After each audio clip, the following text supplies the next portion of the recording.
Infantry officers training, including fixed wing, carrier qualification, and helicopter training. He was designated a naval aviator in March of 1967, followed by mountain flying training in California. He arrived in Vietnam in August 1967, where he operated out of Quang Tri near the DMZ.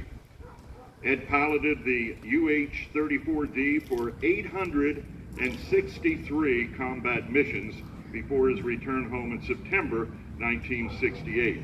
He continued his active service in the Marines through 1970.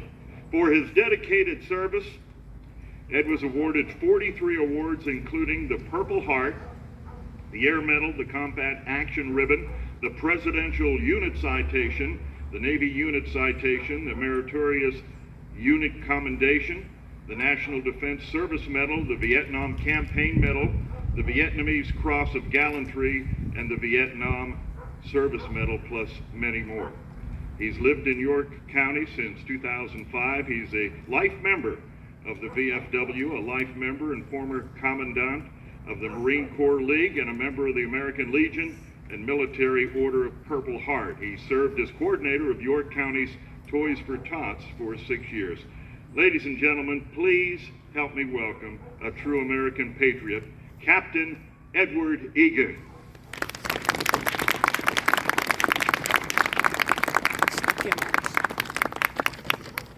Good afternoon and welcome. Thanks for coming. You're my kind of people that you take the time to come here and attend and participate in this observance. Now, to some, it may seem that Wreaths Across America is redundant, there being the other holidays and ceremonies where we honor military service, but there is a distinction between this commemoration and those. In fact, Wreaths Across America brings these remembrances and these honors full circle. So when a serviceman's life eventually ends, he will lie in a grave, and it's here where we step in.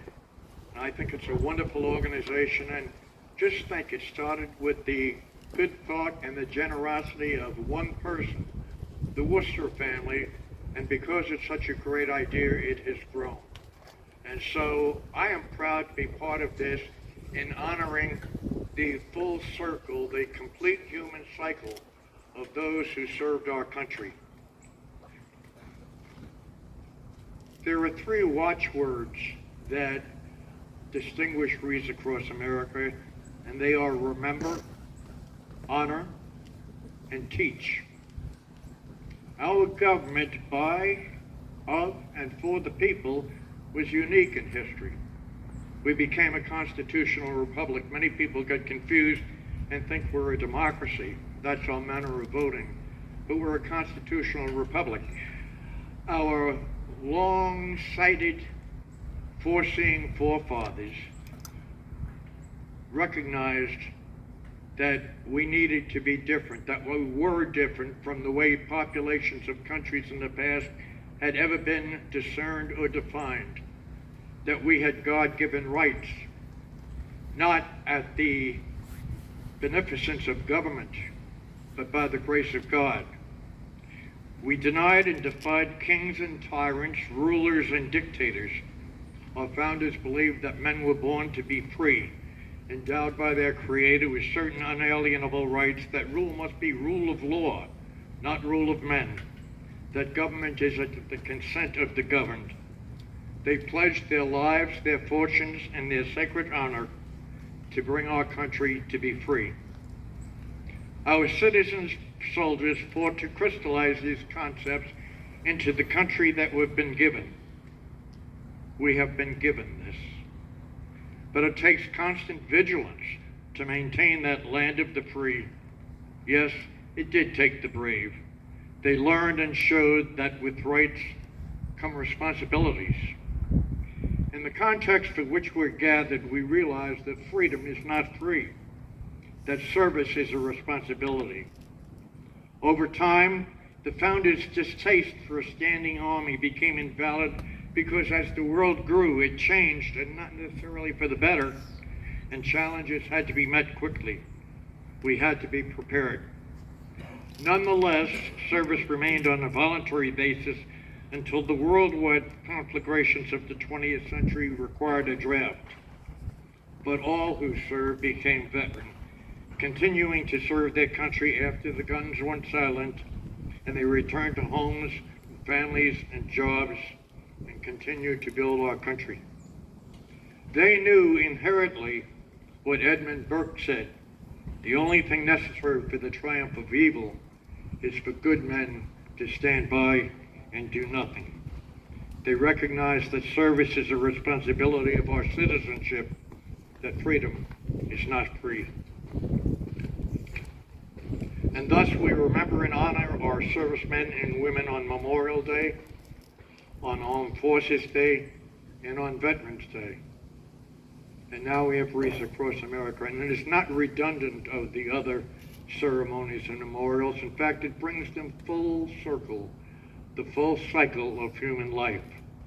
Memorial Day honors those who fell in battle, a solemn remembrance and honoring of the fallen, while Armed Forces Day honors those actively serving, and Veterans Day honors those still among us who have served. And now, Wreaths Across America brings a new and needed mass commemoration of all who served and completed the cycle of human life and now rest beneath headstones for eternity. In ancient Greece and Rome, heroes and champions were honored by awarding them to wear a wreath upon their heads, a laurel wreath, a wreath nonetheless, but not a full circle. It was not enclosed at the front. The evergreen wreath, however, is symbolic of a never-ending circle of eternity, therefore, and by placing it upon the graves of deceased veterans, endows upon them recognition and remembrance forever. Wreaths Across America completes the circle and bestows the honor and remembrance forever. The watchwords: remember, honor, teach. We've seen the duty of remember and honor in these armed services holidays, but what of the teach? Well, here we must heed the caution of President Reagan. In his words, freedom is never more than one generation away from extinction. We didn't pass it to our children in the bloodstream. It must be fought for, protected, and handed on for them to do the same, or one day they will tell their children and their children's children what it was once like in the United States when men were free. In the education industry in our current state of the nation, there is a failing to teach our history, our whole history, not just the parts where we've failed to uphold our founding values. We must teach of honor, of devotion, of service, progress, challenges, and advances. They must be taught, or we fail at President Reagan's caution. Many intangibles are involved in love of country and service, but they are real, and they are most important to who and what we are and where we're heading. Remember, honor, and teach are good watchwords. Thank you for coming. God bless America. God bless you. Oh, and beat Army. Thank you.